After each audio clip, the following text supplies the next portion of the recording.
आज अनीता जी कोई मुकाबला नहीं। पहले महिलाओं को अबला कहते थे, अबला, आज महिलाओं को सबला कहते हैं, सबला। अबला, ताड़ी पहले सुन तो लो, पहले कट्ठी बजानी शुरू कर देते हो।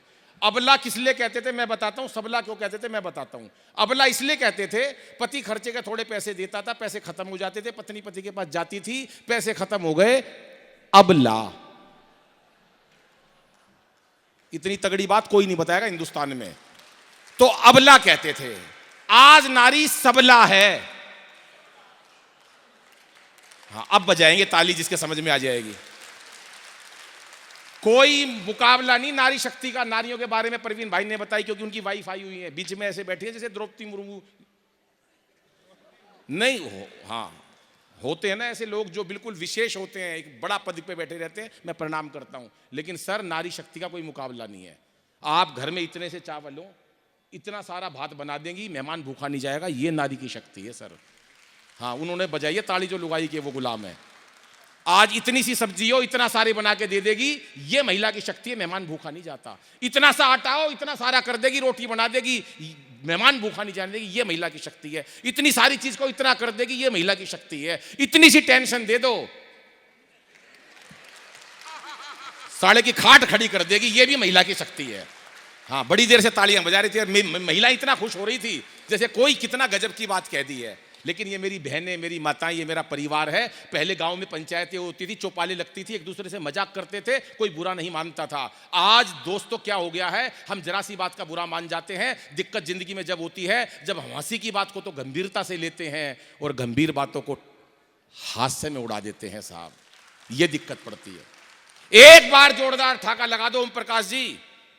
बाबूजी सुनो मेरी बात पूरी, फिर करना आप बात। एक बार जोरदार ठाका लगाने से 88,000 नाड़ी खुल जाती है आदमी की। कितनी? मन ने नहीं कही, रामदेव जी ने कही है। एक बार जोरदार ठाका लगा दो, 88,000 नाड़ी खुल जाती हैं। मैंने एक बार ये बात मंच पे से कह दी, पब्लिक में से एक आदमी खड़ा हो गया, बोला मेरा तो नाड़ा खुल गया। मैं ये नाड़ा क्या होता? बोला नाड़ी का हस्बैंड।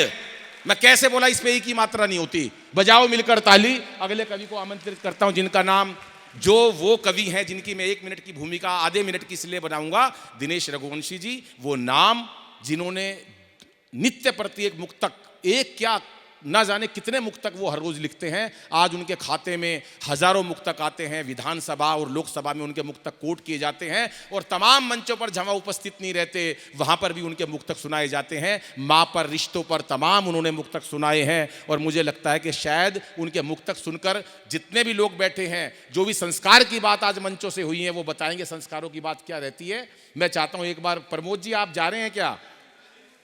अच्छा, यहीं पर ही हैं, तो 2 मिनट बैठो। मैं चाहता हूं दिनेश भाई को मन से सुनेंगे तो आपको आज हमें हरिओम पंवार जी तक पहुंचना है। 140 करोड़ के हिंदुस्तान में नेता 800 हो सकते हैं, सांसद, बहुत सारी चीजें बहुत सारी हो सकती है, 5,000 विधायक भी हो सकते हैं और 10,000 निगम पार्षद भी हो सकते हैं, लेकिन हरिओम पंवार जी एक ही है। तो ये हमारा सौभाग्य है कि हमें उन्हें भी सुनना है, अरुण जैमिनी साहब को भी सुनना है, दिनेश रघुवंशी जी को भी सुनना। अभी आपने परवीन भाई को सुना, और इन सबसे ऊंचा कोई धरती पर कवि है? देख तो नहीं रहे? तो मैं हूं। वो इसलिए बता रहा हूं, मैं ऊंचा इसलिए हूं कि नीचे बैठे मैं ऊपर खड़ा हूं, बस, इससे ज्यादा कोई ऊंचा नहीं हूं। एक बार जोरदार तालियां बजाओ। अब कवि जितने हमारे पूछ रहे थे पेमेंट, मैंने कहा क्या मिलेगी, तो मैंने सबके 10-10 हजार रुपए कम करवा दिए। मैंने कहा 10,000 रुपए कम कर दो सारे मिलकर। बोले क्यों? मैंने कहा हर कवि के लिए 10-10 हजार की तालियां तो मेरे अग्रवाल समाज बजा देगा। 3,000 की हुई है, 3,000 की बढ़ाओ इनको, 5 की हो गई, 5 की 7,000 की हो गई, 12 की हो गई, 2 घटाओ।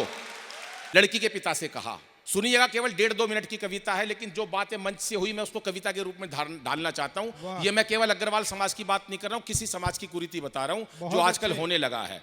और उसके अलावा दिक्कत ये पड़ने लगी है हमारे समाज में या किसी समाज के अंदर की, हमारे घर में बेटियां या हमारे बेटे 30-35 साल के हो गए हैं। कारण बताता हूं, कुछ एक कारण उसमें से ये भी है कि रिश्ता तय होते ही वर के पिता ने लड़की के पिता से कहा, भाई साहब आप किसी बात से मत घबराइए, शादी का बजट जैसे चाहिए बनाइए। आपको तो पता है, आपको तो पता है भाई साहब, हमें कुछ नहीं चाहिए। आपको तो पता है भाई साहब, हमें कुछ नहीं चाहिए, लेकिन हाँ बरातियों की संख्या जरूर 1,000 के आसपास होगी। जेंट्री एकदम हाई क्लास और खास होगी। जिन लोगों से हमारा रिश्ता है, हमारा बहुत बड़ा समाज है, हमारे यहाँ मिलने का बहुत रिवाज है। हमारे यहाँ मिलने का बहुत रिवाज है, इसलिए टीके की थाली में शगुन की राशि हमारी हैसियत अनुसार रखवाइए। अब बार बार क्या कहूं, आपको तो पता है भाई साहब, हमें कुछ नहीं चाहिए। हमने तो जब अपनी बेटी ब्याही थी अच्छी खासी रकम लगाई थी। हमने तो जब अपनी बेटी ब्याही थी अच्छी खासी रकम लगाई थी। घड़ी, अंगूठी व सूट के लिए 10 लाख नकद भिजवा दिए थे। बाकी परिवार के गिफ्ट उनके मन मुताबिक ला दिए थे। डायमंड के 4 बड़े सेट चढ़ाए थे। हनीमून तक के टिकट हमने बुक करवाए थे। बच्चों को खुली छूट थी, चाहे किसी कंट्री में भी घूम के आइए। अब मैं आपको ज्यादा क्या कहूं, आपको तो पता है हमें कुछ नहीं चाहिए। और शादी के दिन शहर का नामी कैटरर्स बुक करवा देना। शादी के दिन शहर का नामी कैटरर्स बुक करवा देना, और बुक करवाने से पहले एक बार हमको जरूर दिखवा देना, क्योंकि आजकल शादी में शादी के वरमाला के एक से एक बेहतरीन तरीके होते हैं। बड़े बड़े आर्केस्ट्रा, बड़े बड़े पंडाल फीके रहते हैं। फेरों से लेकर विदा तक सारा इंतजाम करवा देना, हर प्रकार का व्यंजन रखवा देना। और हाँ, मेरे ख्याल से पार्किंग बैलेट वाली ठीक रहेगी। पार्किंग बैलेट वाली ठीक रहेगी। और 7 सीटर कोई भी गाड़ी किसी कंपनी की भी चलेगी। आपको तो पता है कौन नहीं चाहता मेरी बेटी खुश रहे, इसलिए आप भी ये जरूरी रस्में निभाइए। अब बार बार क्या कहूं, आपको तो पता है कुछ नहीं चाहिए। आपको तो पता है हमें कुछ नहीं चाहिए।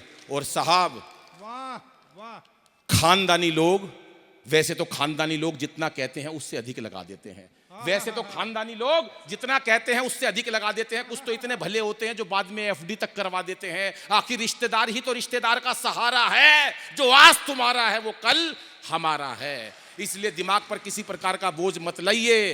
इसलिए दिमाग पर किसी प्रकार का बोझ मत लाइए। अब बार बार क्या कहूं, आपको तो पता है भाई साहब हमें कुछ नहीं चाहिए। बैठिए तीरथ महाराज जी।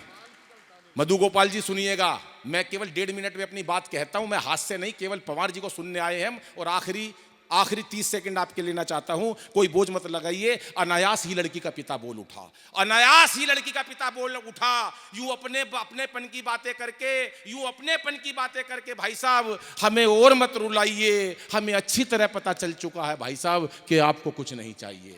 हमें अच्छी तरह पता चल चुका है कि आपको कुछ नहीं चाहिए। लेकिन एक बेटी का बाप हमेशा यही चाहता है, चाहे सारी जिंदगी की कमाई खप जाए, पर कोई दहेज का लोभी उसको कभी ना सताए। कोई दहेज का लोभी उसकी बिटिया को ना सताए। क्योंकि जन्म से लेकर मृत्यु तक नारी को दुत्कारते हैं लोग। अरे इसीलिए तो बेटियों को गर्भ में मार देते हैं लोग। इसीलिए तो बेटियों को गर्भ में मारने हैं लगे हैं लोग। आइए दोस्तों, बेटियों का क्या बात है।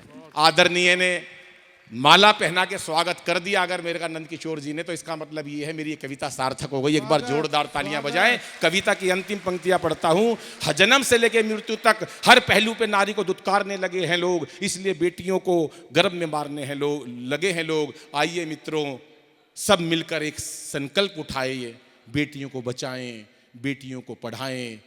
धरा पर जन्म लेने वाली बेटियों को इतना पढ़ाइए कि कोई दहेज का लोभी सब कुछ मांग कर भी ये ना कह सके कि आपको तो पता है भाई साहब हमें कुछ नहीं चाहिए। एक बार जोरदार तालियां बजा दिएगा साहब।